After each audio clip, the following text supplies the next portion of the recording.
So I'm joined now by Andrew Van Duzer, who is an senior associate in the International Arbitration and Litigation Group. And Andrew and I are going to be discussing force majeure claims. And we recently had an ICC arbitration that where the principal claims surrounded force majeure. So this is something that is at the top of our mind. And we're getting a lot of questions about force majeure from clients because of the difficulties in performance in light of the recent coronavirus outbreak and the disruption to global supply chains. So what is force majeure? Well, first, force majeure is a contractual provision.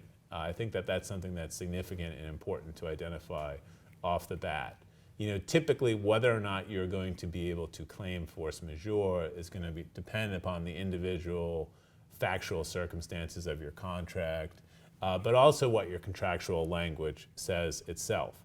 So what force majeure typically does is where a party is unable, due to a force majeure event, from performing their contract, and it's usually an unforeseeable event that is not the fault of the party claiming force majeure, and they can't perform because of that event, and it falls within the contractual provision, then they may have a valid force majeure claim.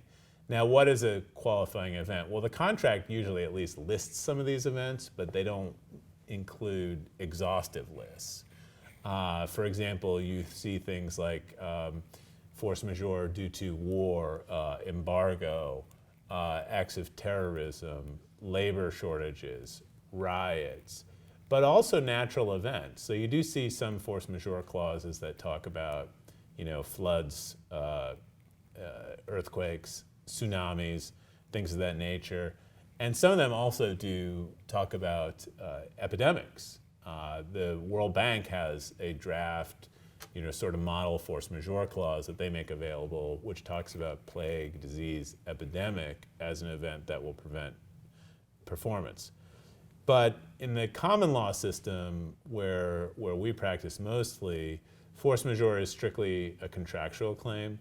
If you are looking at force majeure in a civil law jurisdiction, there are sometimes some statutory force majeure events, and that's going to really go jurisdiction by jurisdiction, country by country.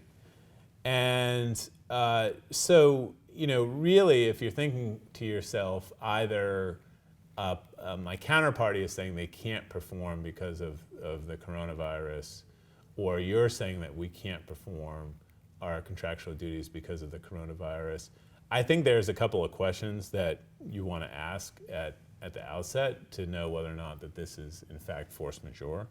I think the first one is, you know, is there a contractual force majeure provision? I mean, start at the beginning. If there's not, and you're not in a civil law jurisdiction that has a code provision, then you can't claim force majeure in all likelihood. The next is, what performance under the contract does the provision apply to? You know, as I alluded to, you have to prevent performance. It's not enough if performance just becomes more expensive or burdensome, or even the market for your products is not as robust as it once was. That's really economic harm, which is not what the touchstone is for force majeure. Then we have, what is the event that occurred? And is it an event that falls within the contract?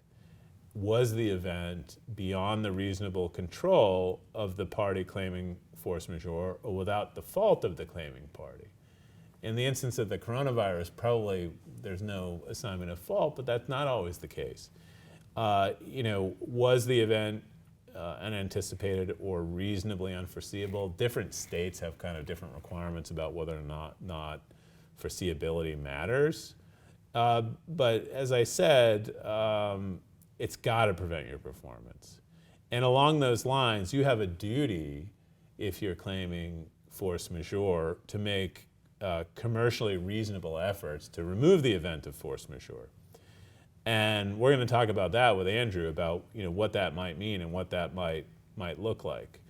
But ultimately, as we might find ourselves on both sides of this issue, and this isn't an issue as a law firm, this isn't an issue where you need to be ideologically pure, because, in fact, it is so fact specific and it is so contract specific typically.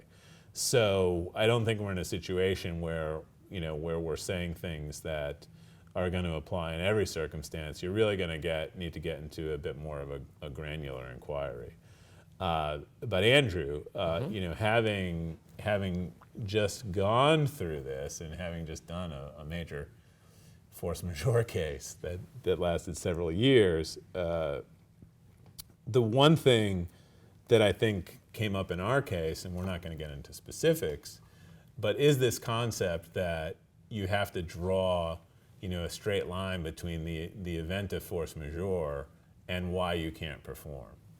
And that raises a couple of questions for me that I wanted to ask you, which is, first of all, how do I determine whether or not this is even a qualifying event of force majeure? What sorts of things should I be looking at to determine that?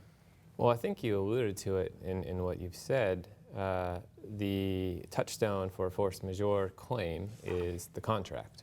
And so the first thing you have to look at is to see in what situations you have the right to make a claim under that provision of the contract. Usually, force majeure provisions relate specifically to your own obligations, so things that you are contractually obligated to do under the contract. So that's a distinction that matters when you start talking about you receiving benefits under the contract, because that is not something that a force majeure provision typically covers.